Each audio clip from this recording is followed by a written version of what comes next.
आहे आणि पहिला दिवस आहे आणि पहिल्या दिवसाकरता अभंग घेतला तो प्रार्थनापर घेतलेला आहे. कारण पहिल्या दिवशी जर कीर्तन करायचं असेल तर एक नामपर पाहिजे, मंगलपर पाहिजे, प्रार्थनापर पाहिजे. परंतु हा अभंग घेतलाय मागणीपर.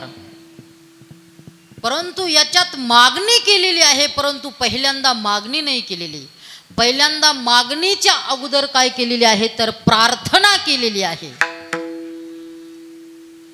कारण मागणीच्या अगोदर प्रार्थना करावं लागत असते, तेव्हा मागणी काय होत असती, सफल होत असते. विठाला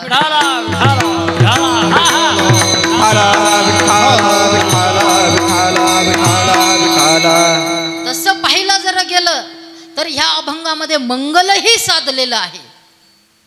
कारण पहिला दिवस आहे आणि पहिल्या दिवशी मंगलपर अभंग घ्यायला पाहिजे आणि या अभंगामध्ये मंगलही साधलेलं आहे. शास्त्रामध्ये मंगलाचे 3 प्रकार केलेले आहेत.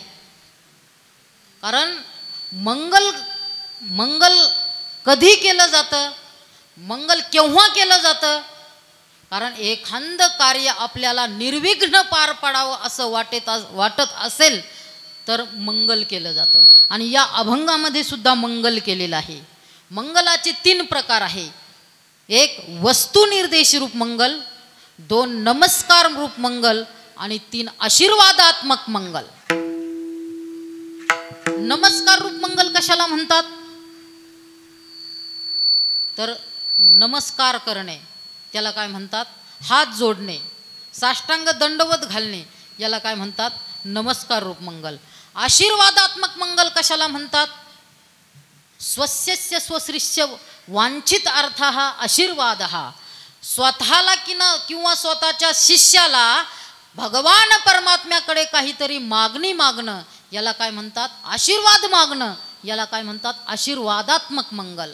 आणि तिसरं जे आहे ते वस्तुनिर्देश रूप मंगल आणि ते वस्तुनिर्देश रूप मंगलच ह्या अभंगामध्ये साधलेलं आहे. वस्तुनिर्देश रूप मंगल कशाला म्हणतात तर सगुण किंवा निर्गुण परमात्म्याचं वर्णन करणं.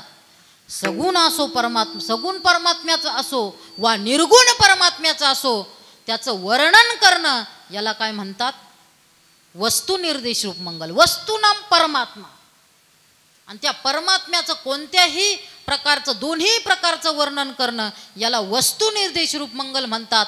आणि या अभंगामध्ये पहिला शब्द भगवान परमात्म्याच्या वर्णनाचा आहे, म्हणून या अभंगात वस्तुनिर्देश रूप मंगल साधलेलं आहे.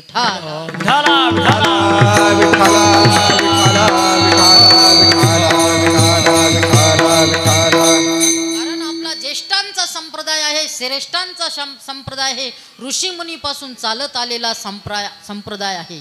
आपण आपल्या मनाने काही मंगल करत नाही, ही पूर्वापार चालत आलेली परंपरा आहे. कोणताही ग्रंथ घ्या, कोणतंही कार्य घ्या,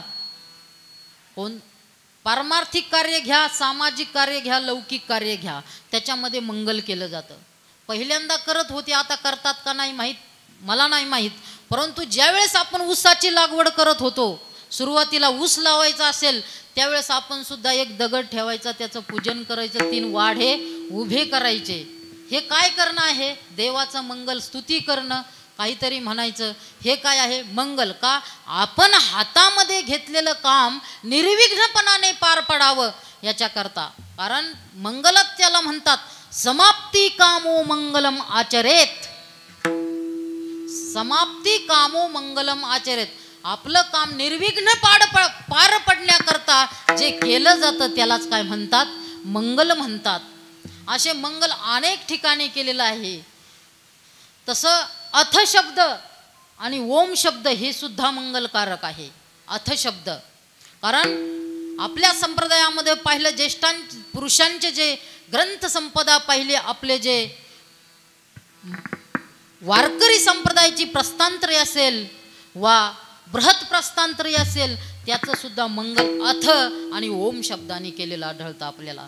कारण अथ आणि ओम शब्द हा मुळातच मंगलकारक आहे.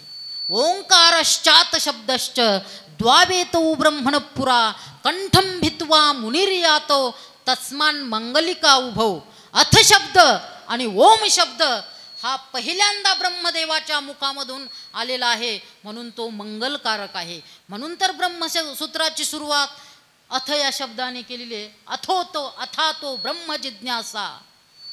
जैमिनी सूत्राची सुद्धा अथातो धर्म जिज्ञासा. पाणिनी महर्षीला विचारा, त्यांनी सुद्धा अथ शब्दानेच योगसूत्राची सुरुवात केलेली आहे. अथ योगानुशासनम. अथ अथ हा शब्द मंगलकारक. अथ म्हणजे आता, हा मंगलकारक आहे. का? ब्रह्मदेव पहिल्यांदा जेव्हा उत्पन्न झाला, त्याच्या आपण म्हणतो ना आपला मुलगा पहिल्यांदा हे बोलला ते बोलला, परंतु ब्रह्मदेव ओम आणि अथ शब्द बोलला म्हणून ते मंगलकारक आहे. अथ योगानुशासनम. तसं ओम शब्द सुद्धा काय आहे? मंगलकारकच आहे. म्हणून तर ज्ञानोबरायाने पहिल्याच ओवीमध्ये पहिलाच शब्द वापरला, ओम नमोजी आद्या वेद प्रतिपाद्या जय जय स्वसंवेद्या आत्मरूपा. ओम शब्द मंगलकारक आहे. माऊलींनी तर मंगल करत असताना मंगल आद्यानी मंगल मध्यानी मंगल अंत्यानी तिन्ही प्रकारचं मंगल केलेलं आहे. पहिल्या अध्यायामध्ये मंगल केलेलं आहे, 10व्या अध्यायामध्ये सुद्धा केलेलं आहे. नमो विशद बोध विदग्धा विद्यारविंद प्रबोधा परा प्रमेय प्रमदा विलासिया. 12व्या अध्यायामध्ये केलेला आहे. जय जय वो शुद्धे उदारे प्रसिद्धे अनवरत आनंदे वर्षतीये. 13व्या अध्यायात केलेला आहे. जयांचे केलिया स्मरण होय सकल विद्यांचे अधिकरण तेची वंदू श्री चरण श्री गुरूंचे ते नमस्कारो नियाता. 14व्या अध्यायात केलंय. जय जय आचार्या समस्त सुरवर्या प्रज्ञा प्रभात सूर्या सुखोदया. 15व्या अध्यायात केलंय. आता हृदय हे आपुले चौफाळून या भले वरी बैसवू पाऊले श्री गुरूंची. 16व्या अध्यायामध्ये सुद्धा केलंय. मावळवीत विश्वाभासू नवल उदयला चंडांशू जो अद्वयाब्जिनी विकासू वंदू असा आता. 17व्या अध्यायामध्ये सुद्धा केलंय. विश्व विकासित मुद्रा जया सोडवी तुझी योग निद्रा तया नमोजी गणेंद्रा श्री गुरु राया. 18व्या अध्यायामध्ये सुद्धा केला. जय जय देव निर्मळ निज जना अखिल मंगळ जन्म जरा जलद जाळ प्रभंजन. असं ज्ञानेश्वर महाराजांनी तर मंगल आद्यानी मंगल मध्यानी आणि मंगल अंत्यानी हाच आपला संप्रदाय आहे. म्हणून सुद्धा या अभंगात जगद्गुरु तुकोबारायांनी वस्तू निर्देश रूप मंगल केलेलं आहे. विठाला विठाला विठाला विठाला विठाला विठाला. मंगलही केलेलं आहे आणि प्रार्थनाही केलेली आहे. कारण कोणतीही मागणी करण्याच्या अगोदर प्रार्थना केली पाहिजे. कारण प्रार्थना केल्याशिवाय आपल्याला जे प्राप्त व्हायचं ते फल, जे घ्यायचं त्यांच्याकडून जो देणारा आहे तो तर प्रसन्न झाला पाहिजे ना. प्रसन्न असल्याशिवाय कोणी कोणाला काही देत नाही. मग प्रार्थना केलेली आहे. प्रार्थना म्हणजे नेमकं काय? प्रार्थना कशाला म्हणतात? प्रार्थ्यते इति प्रार्थना प्रकृष्टोभ्य हो प्रार्थना. प्रार्थ्यते इति प्रार्थना म्हणजे आर्थ्यते प्रकर्षेने आर्त भावनेने अंतकरणापासून भगवंताची केलेली विनवणी त्याला काय म्हणतात? तर प्रार्थना म्हणतात. प्रकृष्टोभ्य हो प्रार्थना. आपल्या मधील कृष्ट निघून जाणे त्याला काय म्हणतात? जी त्याच्याकरता जी केली जाते त्यालाही काय म्हणतात? प्रार्थना की म्हणतात.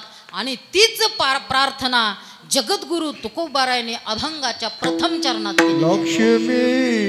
लक्ष्मी वल्लभा दीनानाथा पद्मनाभा. प्रार्थना. कारण प्रार्थना करत असताना त्या भगवान परमात्म्याची स्तुती करावं लागत असते.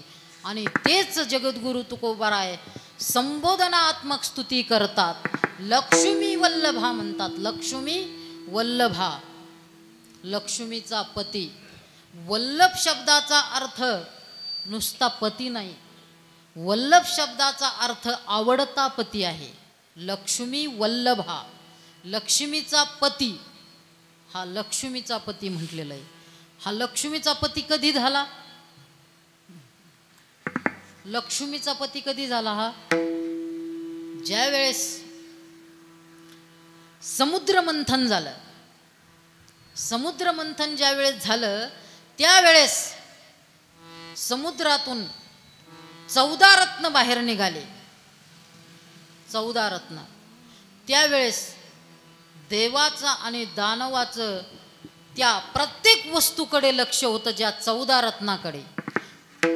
आणि त्यावेळेस त्या लक्ष्मी आईसाहेब त्या समुद्र मंथनातून निघाल्या.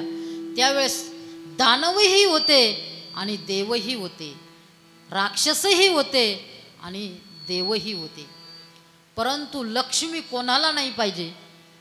सर्वांना पाहिजे. मला पाहिजे, मला पाहिजे, ही मला पाहिजे, ही मला पाहिजे.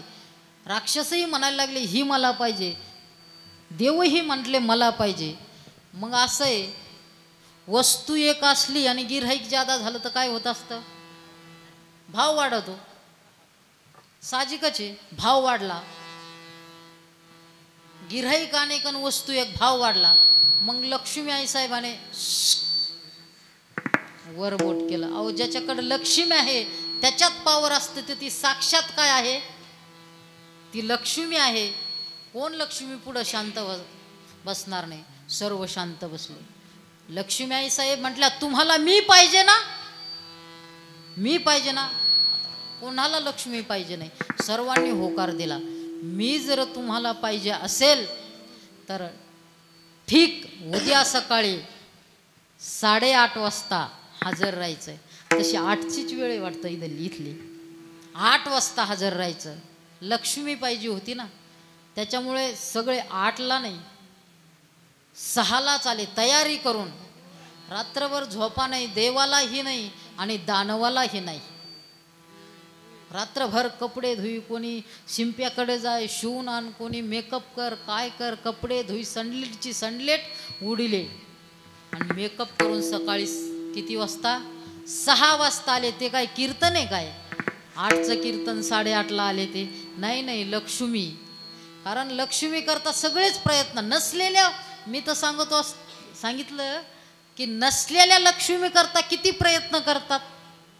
नसलेली कोणती? आता जी लाडली बहीण योजना आलेली आहे ना, लाडकी बहीण योजना, ती हातात आहे का आपल्या? नाही नाही, ती येणार आहे. किती आहे? 1,500. अहो ती 1,500 येण्याकरता किती प्रयत्न आहे हो, किती प्रयत्न आहे. सरकारी ऑफिस किती गर्दी आहे. सेतूमध्ये जा, सगळीकडले लाडली बहीणच सगळीकडे. म्हणजे नसलेली लक्ष्मी प्राप्त करण्याकरता इतके प्रयत्न आहे. तर तिथं तर साक्षात काय होती? ही येणार आहे का 1,500 नाही येणार हे आपल्याला माहित नाही अजून.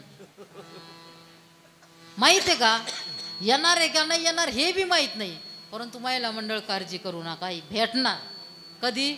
आचारसंहिता लागायच्या 10 दिवस अगोदर विठाला. ते लक्ष्मी आई साहेब एकीकडून दैत्य उभा राहिले आणि एकीकडून देव उभा राहिले. आणि लक्ष्मी आई साहेबांनी सांगितलं होतं की ज्यावेळेस मी येणार त्यावेळेस ज्याच्या गळ्यामध्ये मी हार घालील तो माझा काय होईल? पती होईल. असं म्हटल्यानंतर सगळे लाईनीत उभा होते. पहिल्यांदा लक्ष्मी आई साहेब कुणाकडे गेली? दैत्याकडे गेली, दानवांच्या लाईनीला गेली. लक्ष्मी आई साहेबामध्ये हातामध्ये तो हार होता आणि पाहत पाहत पुढं चालली होती. आणि त्या लाईन संपली, दैत्याची लाईन संपली. तो म्हटला जाऊ द्या, प्रयत्न करून पाहिला काय हरकत आहे. आपल्याला नव्हतीच वरणार, पण प्रयत्न करायला काय हरकत आहे. कारण काही निवडणुकीला उभा राहतात, त्यांना माहीत असतं काय आपण पडणारच आहे, तरी उभा राहतात. त्यांना माहिती आपलं डिपॉझिट जप्त होणार आहे, तरी काय गणेश महाराज ते उभा राहतात. तसं त्यांना वाटलं मिळाला तर मिळाला चान्स, जाऊ द्या. ते दैत्य सोडले आणि आई साहेब कुठं गेल्या? त्या देवाच्या लाईनीला गेल्या. पहिल्याच समोर इंद्र, चंद्र, महेंद्र, वरुण, अग्नी सगळ्या देवता होते त्या ठिकाणी. सगळे एका एकाला माघ सारत शेवट गेले आई साहेब आणि पाठीमाग ते त्रिपुंड भस्म चिता भस्म लावलेले, व्याघ्रांबर परिधान केलेले, गळ्यामध्ये सर्प घातलेले आईसाहेबांनी त्यांच्याकडे पाहिलं आणि हात असे वर केले आणि नजर मारली. ते रूप पाहिलं. कर्पूर गौरम करुणावतारम संसार सारम भुजगेंद्रहारम सदा वसंतम हृदयारविंदे भवम भवामी सहितम नमामी, असं रूप पाहिलं. ते पाहिल्यानंतर आईसाहेब म्हणे हार घालायच्या अगोदरच काय केलेलं आहे, डोळे झाकलेले आहे, तर नंतर काय. म्हणून आईसाहेब पुढं गेल्या आणि पुढं गेल्यानंतर पाहिलं रूप ते शंख चक्र गदा पद्म हातामध्ये ती सावळी मूर्त डोळ्यासमोर पाहिल्यानंतर आईसाहेबाने ते रूप पाहिलं. सशंख चक्रम सकिरीट कुंडलम सपीत वस्त्रम सरसी रुहेक्षणम सहार वक्ष स्थल कौस्तुभ श्रियम नमामि विष्णुम शिरसा चतुर्भुजम, असं रूप पाहिलं. आणि रूप पाहिल्यानंतर आईसाहेबाने काय केले, वर हात केले. हार घालणार तेवढ्यात भगवान विष्णूने तोंड फिरवलं. तोंड फिरवल्यानंतर हे बाकीचे तिथून पाठीमागचे सर्व देवता बिन राक्षसही काय म्हणायला लागले, हिला असंच पाहिजे होतं, आम्ही एवढी तयारी करून आलो होतो, आम्हाला सोडलं तिथं गेली तिथं काय तोंड फिरवलं. आईसाहेबाकडे पर्याय उरला नव्हता. आईसाहेब पुन्हा तोंड फिरून आल्या. तोंड फिरून आल्यानंतर तरीही भगवान परमात्मा फिरले. 3 वेळेस फिरल्यानंतर आईसाहेबांनी भगवान परमात्म्याजवळ प्रार्थना केली, चरणावर विनंती केली, मी तुमची अर्धांगिनी होत नसेल पर सेवा द्या. पाय लक्ष्मीचे हाती पाय. त्यावेळेस आई साहेब म्हटल्या, नाही तुमची अर्धांगिनी तर मला पायाची दासी तरी बनवा. आणि त्यावेळेस आईसाहेबांनी काय केलं, तो हार भगवान परमात्म्याच्या गळ्यात घातला.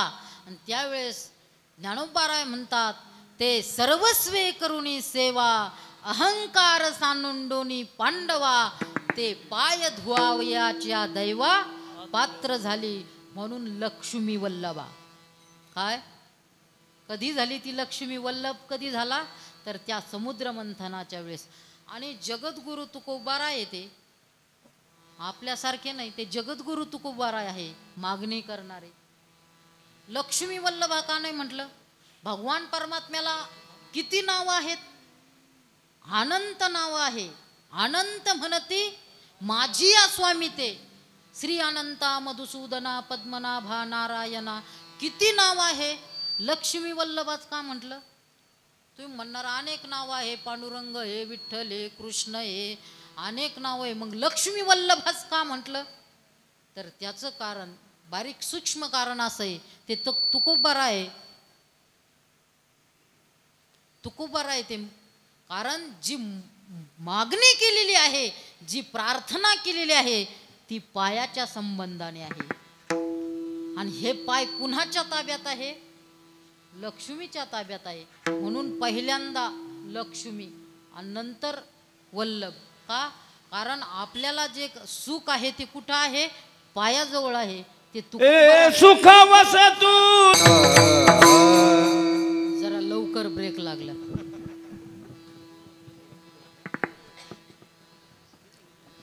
काय हरकत नाही, कसं आहे युटर्न ही घेता येत असतो. ड्रायव्हर चांगला असला तर लवकर घेता येतो, ज्यादा त्याला मागं पुढं करण्याची गरज नाही.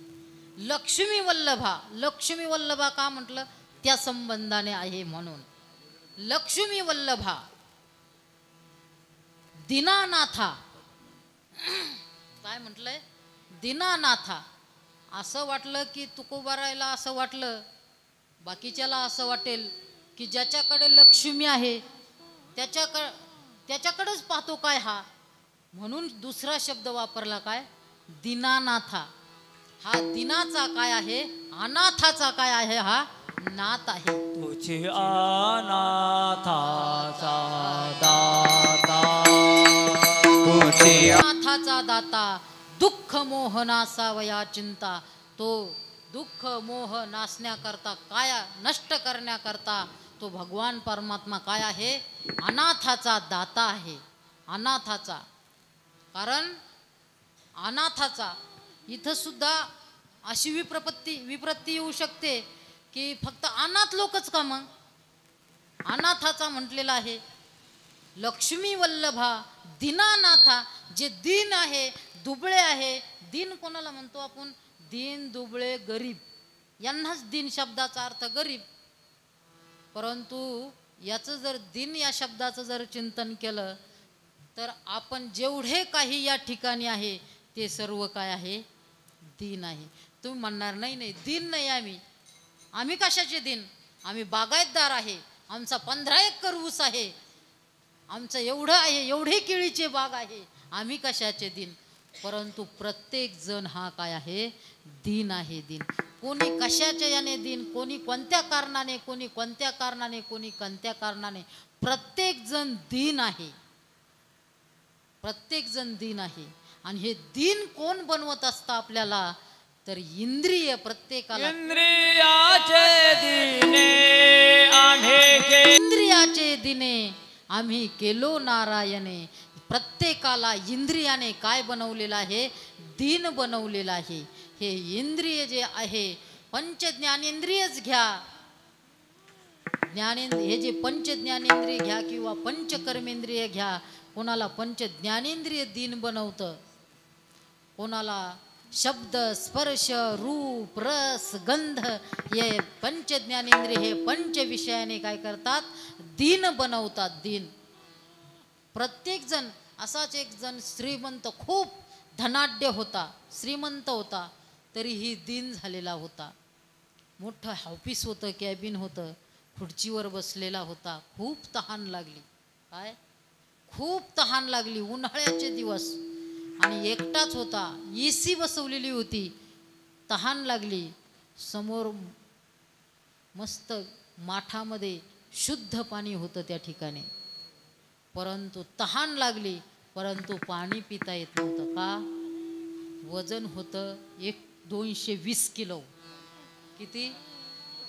220 किलो वजन होतं. श्रीमंत होता, परंतु खुर्चीवरून उठता येत नव्हतं. पाणी असून दीन, पाणी असून, धरणाहून पाईपलाईन असून काय? दीन. पाणी घेता आलं नाही, तो काय आहे? श्रीमंत असून दीन. आता ह्या विषयाला, प्रत्येक विषयामध्ये आपण एका जणाकडे एक विषय होता, ते गेले की तंग मातंग सगळे उदाहरण सांगून वेळ घेत नाही. परंतु ते पंच विषय आपल्या एकाजवळ, प्रत्येक जवळ 5-5 विषय, म्हणजे आपण किती दीन असेल. म्हणून प्रत्येक जण काय आहे? दीन आहे. म्हणून म्हटलंय तो दिनाचा काय आहे? नाथ आहे. लक्ष्मी वल्लभा अनाथाचा नाथ अनाथाचा नाथ जनार्दन. जनार्दन, धन नाही, धन. अनाथाचा नाथ जनार्दन.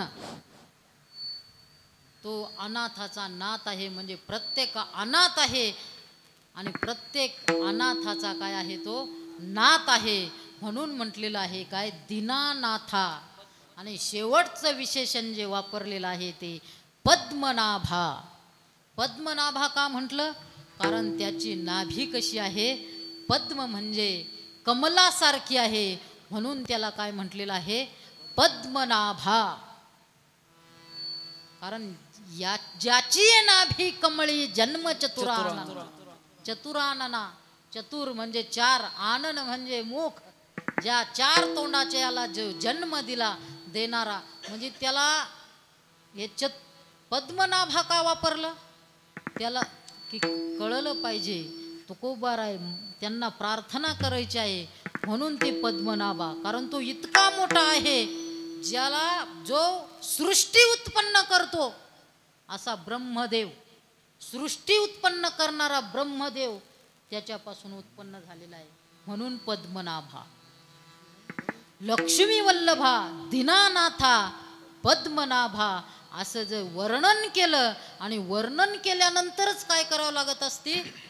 जी आपली मागणी आहे, जी प्रार्थना आहे ती करावं लागत असती. आणि तीच प्रार्थना तीच मागणी अभंगाच्या दुसऱ्या चरणात. सुख वसे तुझे पायी, वसे तुझे पायी, मज ठेवी तेची ठाई किंवा तय ठाई, दोन्ही पाठ आहे. सुख वसे तुझे पायी एवढं वर्णन केल्यानंतर जगद्गुरु तुकोबाराय म्हणतात मज ठेवी तेची ठाई. कारण मागणी करायची असेल, प्रार्थना करायची असेल, हे जर शिकायचं असेल तर कुणाकडे पाहिलं पाहिजे? जगद्गुरु तुकोबारायांच्या गाथ्याकडे पाहिलं पाहिजे. गाथ्यामध्ये अनेक प्रकारची मागणी केलेली आहे. आपण सुद्धा जर मागणी करायची असेल, कोणतीही असू, लौकिक असू, पारमार्थिक द्या सोडून, लौकिकही कुणाकडे हात जर पसरायचा असेल तर गाथ्याचं चिंतन केलं पाहिजे. कारण मागणी करायची असेल तर नेहमी मोठमोठे लोक संत दृष्टांत सांगतात. एक शेजारीन ताक मागायला गेली, पाहुणे आले म्हणून ताक मागायला गेलीत, घरी काहीच नव्हतं. तिला वाटलं कढी करावं आणि जेवू घालावं. शेजारणीकडे गेली, ताक आहे का म्हणे. अगं हे ताक दे लवकर, मला ताक दे. ते म्हणे ताक बी काय नाही म्हणे, ताक नाही म्हणे, ताक बी काहीच नाही म्हणे, नाही म्हणे. तिला वाटलं आता काय करावं, परंतु दुसरी गेली, तिला वाईट बोलली, काय वाईट बोलली. परंतु वातावरण कसं तयार केलं मागणीचं माहिती आहे का? तिथं एक मुलगा खेळत होता, काळा बेंद्रा डांबडी मेन कापड होतं, दोन्हीही लाईनी चालू होत्या त्याच्यावाल्या. आणि असं असून सुद्धा ती म्हणे काय सोन्यासारखं लेकरू, तुला कामातून वेळच निघत नाही. पाहायती एवढं सोन्यासारखं लेकरू, पण तू नेहमी कामात दंग, तुला कळत नाही, अक्कल नाही, काय नाही, असं बोलली. का कशा करता आली होती इतकी घाई घाई? काय नाही, थोडंसं ताक पाहिजे होतं म्हणे. अगं बा कितकं मोरवा भर ताक आहे, इकडली शेजारीन घेऊन जाय, जेवढं लागत तेवढं घेऊन जाय. का? आवड कशात आहे ती आवड ओळखून काय करायला पाहिजे? स्तुती करायला पाहिजे. ते काय होतं, देणारा प्रसन्न होतो हे तुकोबारायला माहीत होतं. म्हणून लक्ष्मी वल्लभा, दीनानाथा, पद्मनाभा, आणि मग जे पाहिजे काय? सुख. सुख वसे तुझे पायी आणि मला त्या ठिकाणी ठेव, हे अभंगाच्या द्वितीय चरणात सांगतात.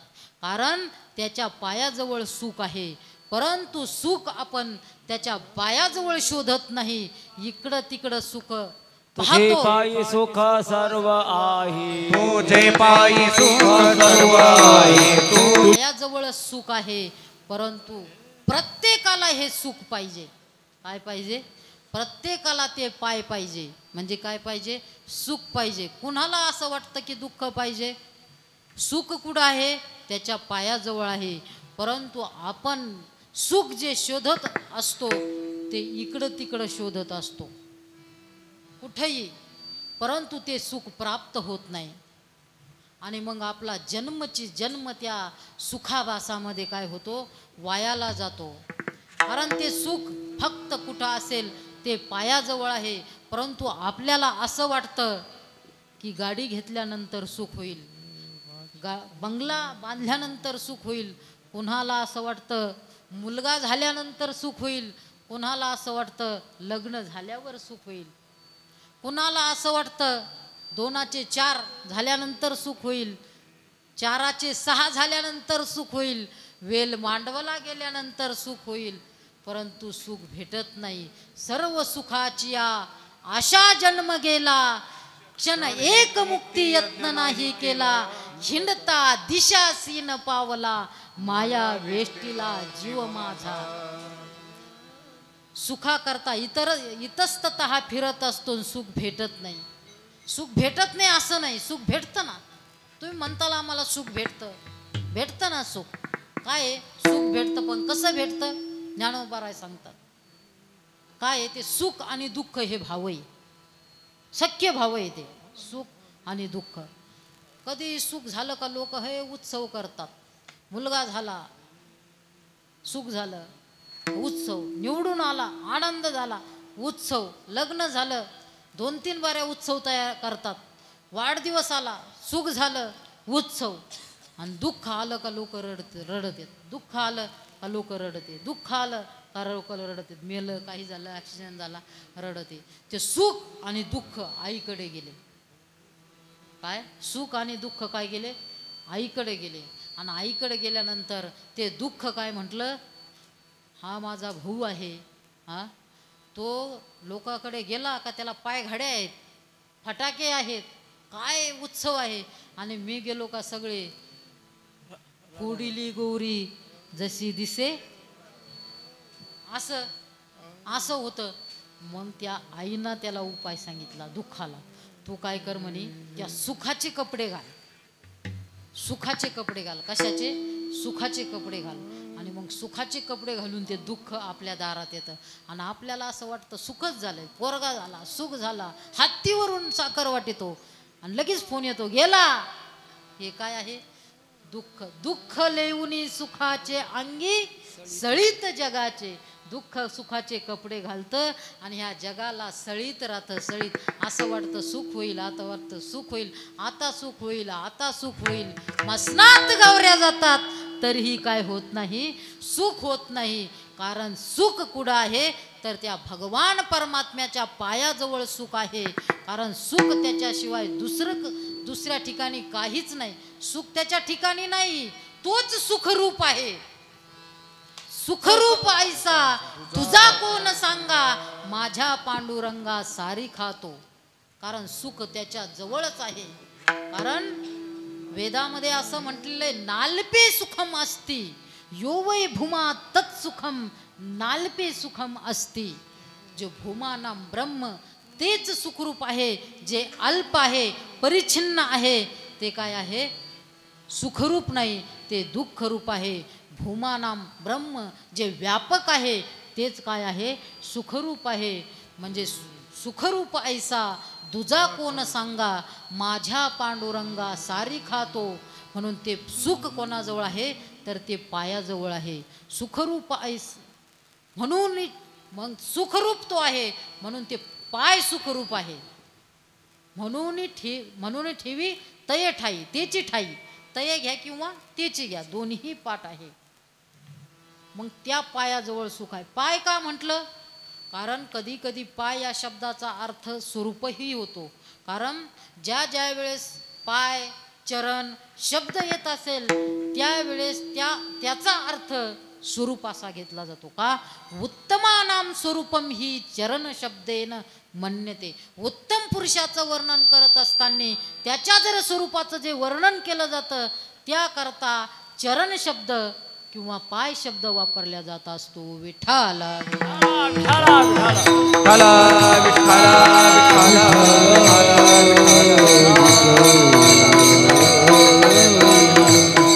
सुख वसे तुझे पायी मज ठेवी तेची ठाई. कारण त्याच्याशिवाय दुसरा या जगतामध्ये सुखी कोणीही नाही. म्हणून त्या ठिकाणी मला ठेव. सुख वसे तुझे पायी मज ठेवी तेची ठाई. त्याच ठिकाणी का चकार वापरलेला आहे. चकार हा व्यावृत्त करत असतो. चकार हा सर्वाला काय करत असतो? व्यावृत्त म्हणजे बेकार करत असतो. म्हणून मागणी करत असताना, प्रार्थना करत असताना चकार वापरला. मज ठेवी तेची ठाई. ठाई त्या ठिकाणावर मला ठेव. कारण तू उदार आहे. माझी एवढी फक्त मागणी आहे, एवढीच वासना आहे अभंगाच्या तृतीयाच्या. माझी अल्प हे वास. सुख पाहिजे आणि सुख म्हणजेच सर्वस्व आहे.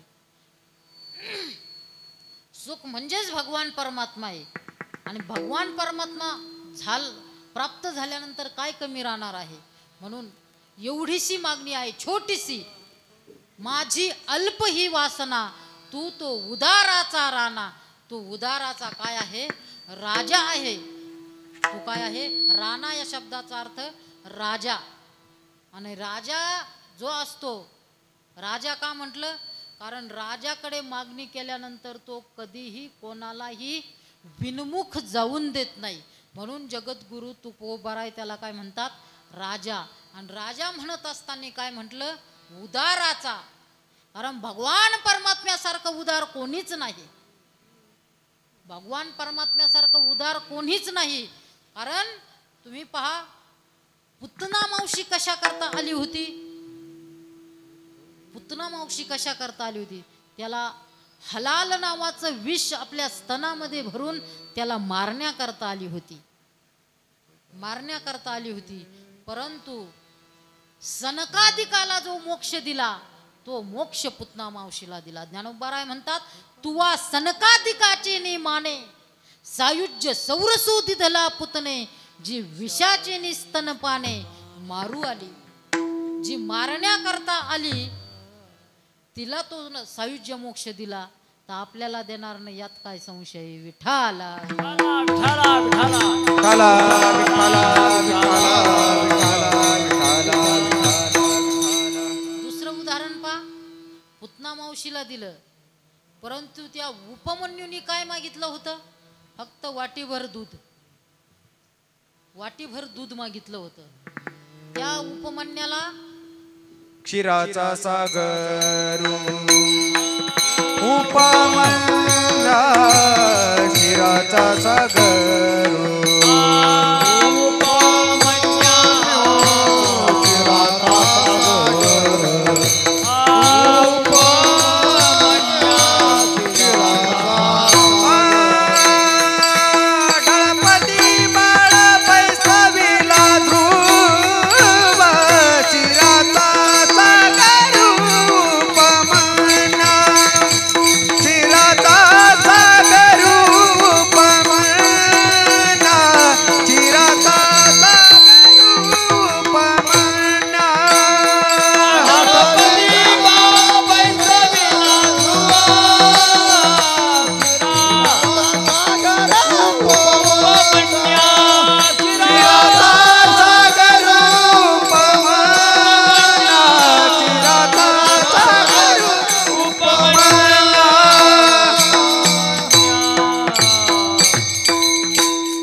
उपमन्या. त्या उपमन्याचं असं होतं, परिस्थिती एकदम गरीब होती, दरिद्री होती. ती आई त्याला एक वाटीभर दूध ही देऊ शकत नव्हती, कारण घरी दूध नव्हतं. उपमन्यू रडायला लागला तर आईकडे तो दूध मागायचा, दूध म्हणायचा, दूध. आणि ती आई घरामध्ये जायची, पीठ घ्यायची, त्या पिठात पाणी कालवायची, ते पीठ आणि त्या पिठाचं दूध करून त्या उपमन्याला द्यायची. ते उपमन्यू ते दूध समजून प्यायचा. दररोजचाच असा नित्यक्रम. दूध म्हटला का आईने घरात जायचं, पीठ कालवायचं पाण्यामध्ये आणि ते दूध म्हणून द्यायचं. परंतु एक दिवसाचा असा प्रसंग, तो उपमन्यू कोजागिरी निमित्ताने मित्राकडे गेला. कोजागिरीचा दिवस होता आणि त्या कोजागिरीच्या दिवशी तो दूध पेला आणि खऱ्या दुधाची त्याला चव लागली. एरवीचं दूध आणि कोजागिरीचं दूध वेगळं असतं. म्हणजे कोजागिरीला आळवलेलं दूध असतं आणि त्याला दुधाची चव लागली. दुसऱ्या दिवशी सकाळी उठला, आई दूध. आई घरामध्ये गेली, पाणी घेतलं, पाण्यामध्ये पीठ टाकलं, कालवलं आणि त्या उपमन्याला दिलं. एक घोट घेतला, आई हे दूध नाहीये, मी रात्री पेलो ते दूध, काजू बदाम युक्त ते दूध, केशर टाकलेलं असं दूध पेला. आणि मग ते हे पिठात टाकलेलं ते फुळूक पाणी पेल का तो? नाही. मग आई म्हणे, दूध तुराला जर लागत असेल तर हो, जो कर्तुम अन्यथा कर्तुम शक्ती संपन्न जो पांडुरंग परमात्मा आहे तो तुला काय देईल? दूध देईल. आणि त्या उपमन्याने कोणाला? त्या भगवान विष्णूला वाटीभर दूध मागितलं, परंतु त्याने वाटीभर नाही, त्याला डायरेक्ट दुग्ध विकास मंत्रीच करून टाकलं. विठाला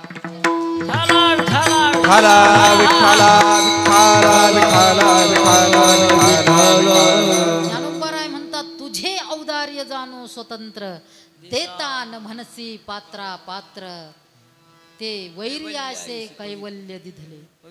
की कैवल्याशी पवित्र की वैर्याही वैर्याही दिदले. म्हणजे वैर्यालाही तो काय करतो? देतो. तर मग आपण फक्त जगद्गुरु तुकोबाराय काय म्हणतात, सुख वसे तुझे पायी, मज ठेवी तेची ठाई, माझी अल्प ही वासना आणि तू तो उदाराचा राणा. आपल्याला काय देणार नाही का? परंतु देत नव्हता. म्हणून जगद्गुरु तुकोबाराय काय म्हणतात, तू लवकर दे, मला या दुःखाने या भोगाने काय केलेली आहे, खूप पीडा केलेली आहे, म्हणून तू लवकर धाव. हे अभंगाच्या शेवटच्या चरणात तुका म्हणे भोगे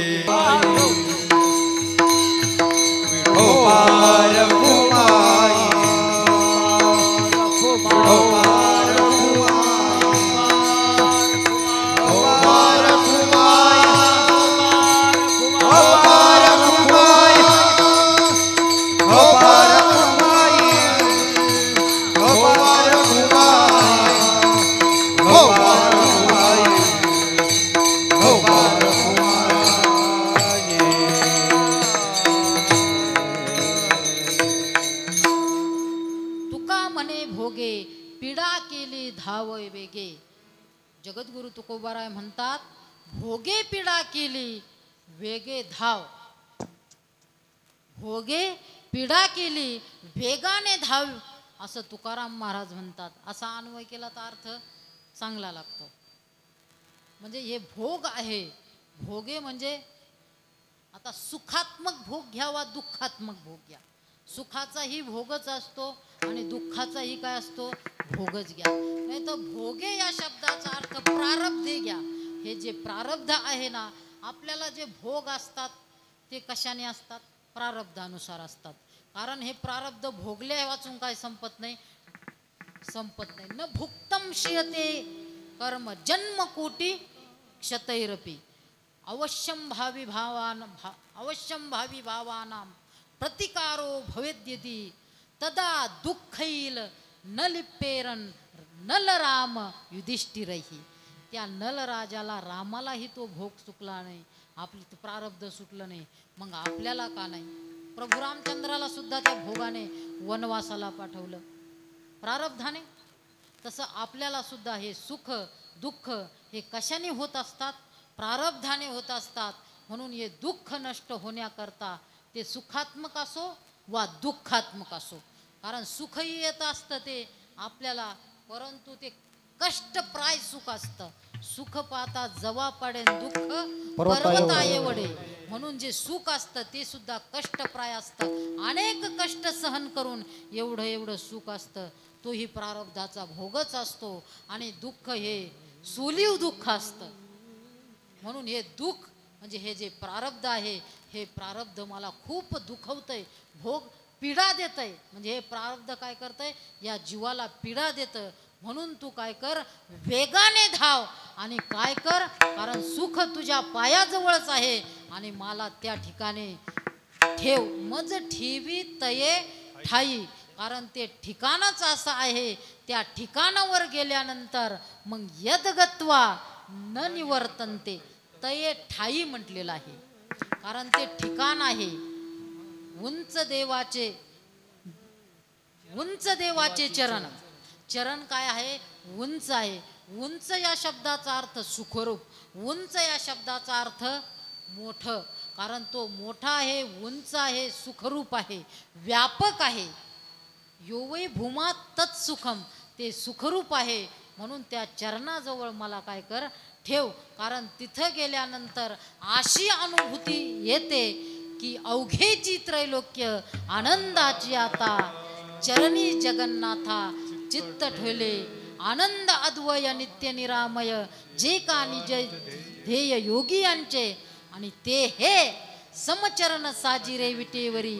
पहा भीमातिरी विठ्ठल रूप. आणि मग अशी अनुभूती आल्यानंतर ते जे सुख आहे त्याच्या व्यतिरिक्त कुठं नाही. म्हणून मला त्या ठिकाणावर ठेव, अशी जगद्गुरु तुकोबारायांनी या अभंगामध्ये प्रार्थना केलेली आहे. सुख वसे तुझे पायी मज ठेवी तये ठाई. झालेली सेवा पांडुरंग परमात्म्याच्या चरणी, अधिष्ठान दैवत हनुमंतरायांच्या चरणी, गुरुदेवांच्या चरणी अर्पण करून याच ठिकाणी सेवेला पूर्णविराम देतो. न्यूनते पुरते अधिकते सरते करून घ्यावे तुमते विनवित वसे. ज्ञानेश्वर माऊली ज्ञानराज माऊली करा. ज्ञानेश्वर माऊली ज्ञानराज माऊली करा. ज्ञानेश्वर माऊली ज्ञानराज माऊली करा. ज्ञानेश्वर माऊली ज्ञानराज माऊली लंकापुरी रम्य सिंहासनस्थं पदाम्भोज तेजस्फुरदिक्प्रदेशं विधीन्द्रादिदेवैः सदा स्तूयमानं समाधिस्थमूर्तिं भजे ज्ञानदेवं मनोजवम् लक्ष्मी वल्लभा लक्ष्मी वल्लभा लक्ष्मी वल्लभा लक्ष्मी वल्लभा लक्ष्मी वल्लभा लक्ष्मी वल्लभा लक्ष्मी वल्लभा लक्ष्मी वल्लभा लक्ष्मी वल्लभा लक्ष्मी वल्लभा लक्ष्मी वल्लभा लक्ष्मी वल्लभा लक्ष्मी वल्लभा लक्ष्मी वल्लभा लक्ष्मी वल्लभा दीनानाथा पद्मनाभा दीनानाथा पद्मनाभा सुखवसे तुझे पाई सुखवसे तुझे पाई दीनानाथ वल्लभा दीननाथ वल्लभा सुखवसे तुझे पाई सुखवसे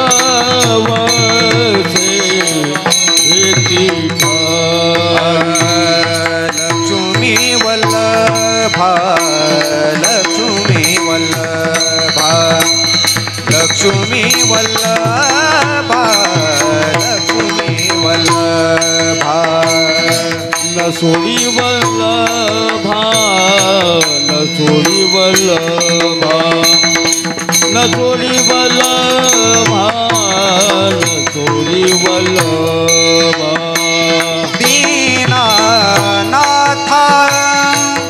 पद्मनाभा दीनानाथ पद्मनाभा सुखवसे तुझे पाई सुखवसे तुझे पाई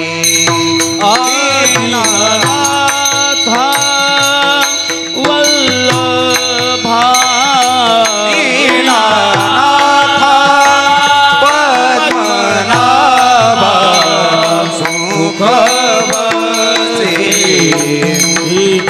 पाई सुखवसे तुझे पाई मज ठेवी त्याची